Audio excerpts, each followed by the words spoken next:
ওই ফিলিস্তিনে লিখে রাখেন আপনারা, মিডিয়া দিয়ে প্রচার করে দিয়েন, এই ফিলিস্তিনের বাবে লুত নামক জায়গায় তাদের মিসায়া, তথা কথিত মিসায়া মসিহুদ দাজ্জালকে ঈসা আলাইহিস সালাম হত্যা করবেন ইনশাআল্লাহ।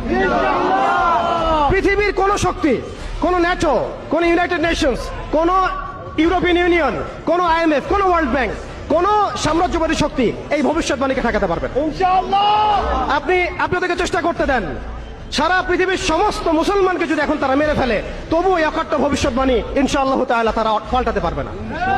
এটা আমাদের আশার জায়গা, এটাই হচ্ছে চূড়ান্ত বিজয়। এবং ঈসা আলাইহিস সালামের হাতে আগামী 40 বছর লিখে রাখেন আপনারা, এরপরের 40 বছর ওই বাইতুল মুকাদ্দাস থেকেই সারা বিশ্বে ইসলামী খিলাফা কায়েম হবে ইনশাআল্লাহ।